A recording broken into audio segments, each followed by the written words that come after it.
Voice of Sovereignty podcast, The Diploma That Slammed the Door, Makena Simonsen, Benevolent Discrimination, and the Credential Trap.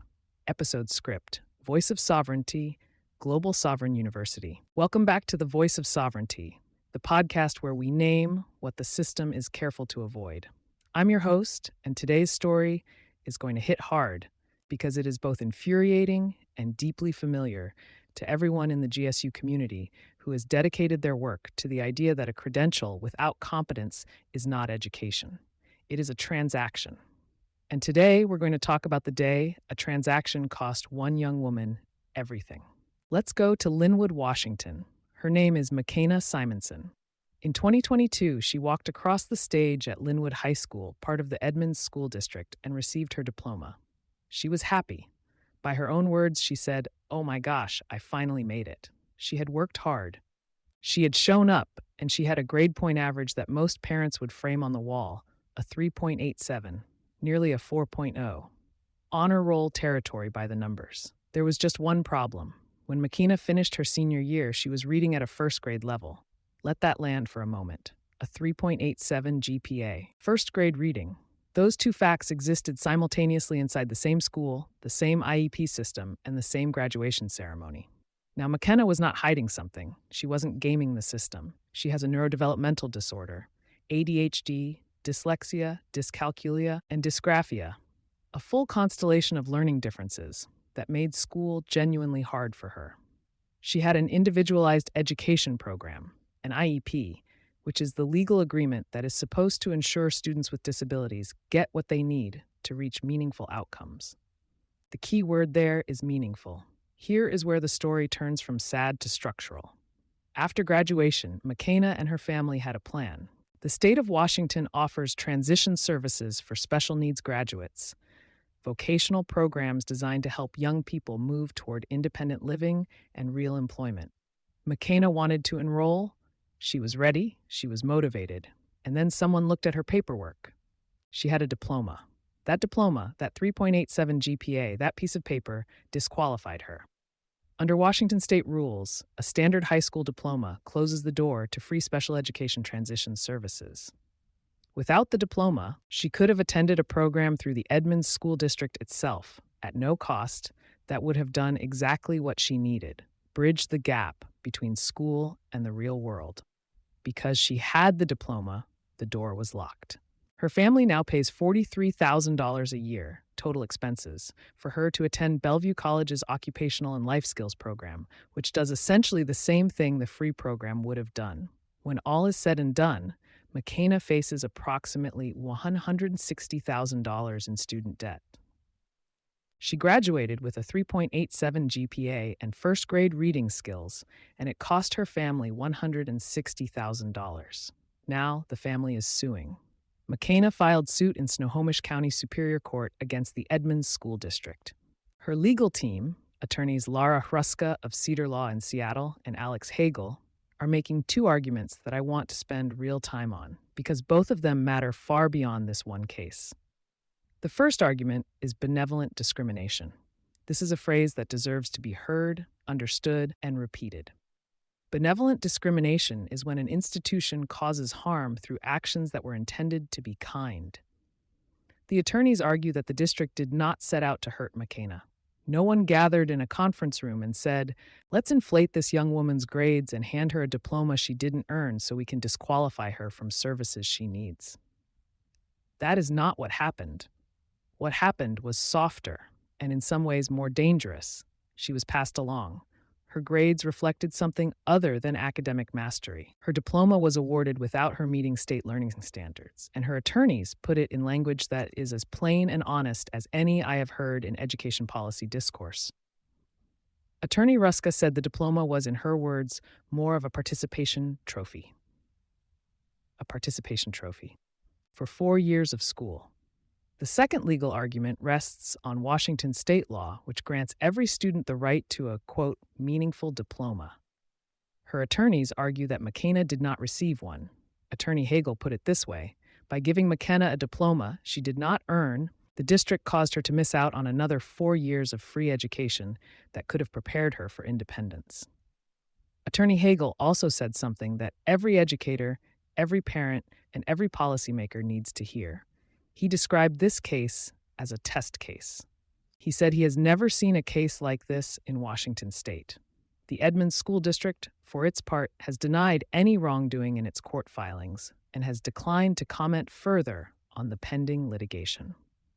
I want to pause here and make sure we do not turn Makena into a symbol before we honor her as a person. She is 22 years old.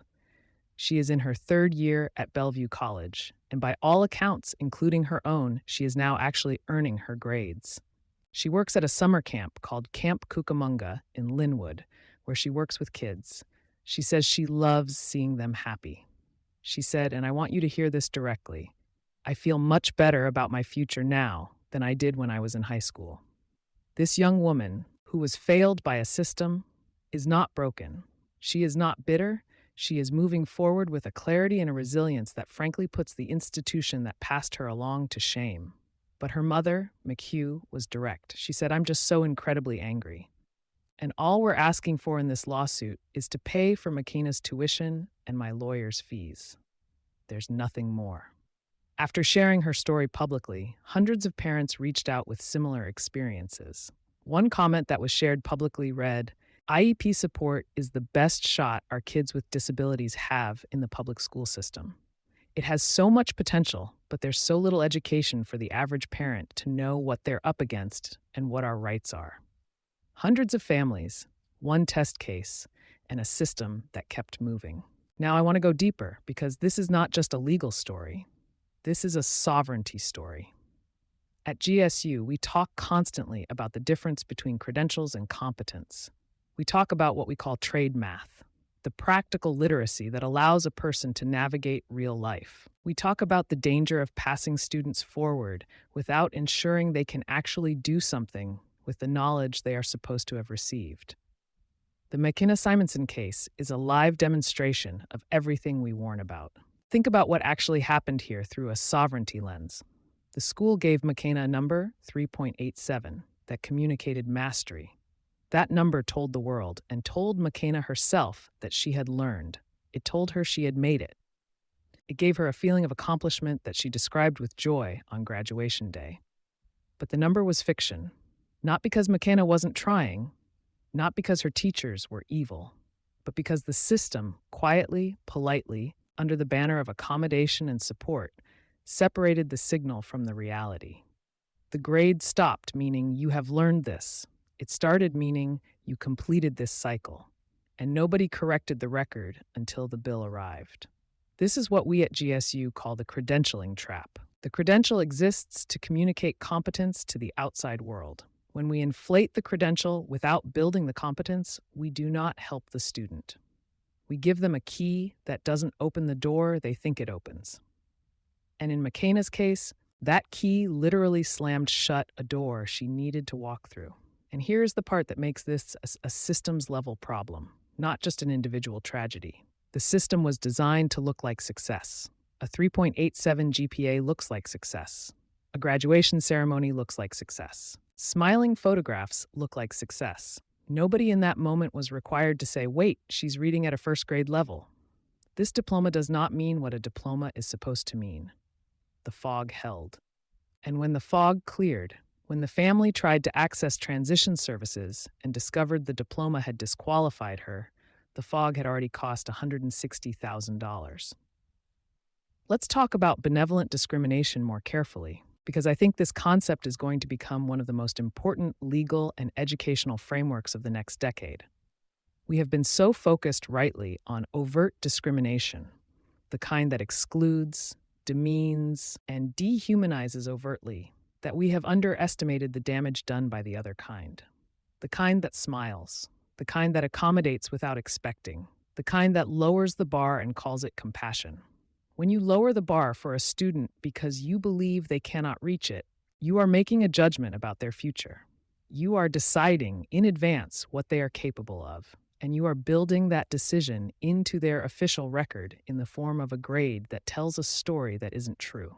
That is not kindness. That is a quiet form of giving up. Now, I want to be careful here, because this is complex territory. Differentiated instruction, modified curricula, and IEP accommodations are real, necessary, and legally mandated tools for students who learn differently. There is nothing wrong with meeting a student where they are. The problem, the legal, ethical, and sovereignty level problem, is when meeting a student where they are becomes the permanent destination rather than the starting point. An IEP is supposed to set annual goals that move the student forward. It is supposed to identify where they are and build a bridge toward what they need. It is not supposed to function as a permission slip to never arrive. Makena's attorneys argue that is exactly what happened. The system accepted a gap and called the gap a diploma. So what does this mean for the rest of us?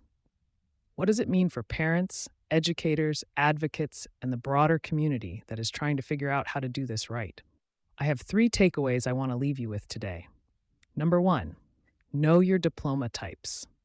This is not widely known, and it should be. In many states, including Washington, there are multiple diploma pathways for students with disabilities. A standard diploma and a certificate of completion are not the same thing legally or practically. A certificate of completion can preserve access to transition services that a standard diploma eliminates. Parents and students need to understand that the diploma they receive at graduation is not just a symbol, it is a legal trigger with real consequences for what they can access afterward.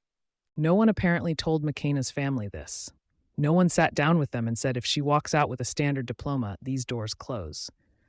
That is a catastrophic failure of informed consent.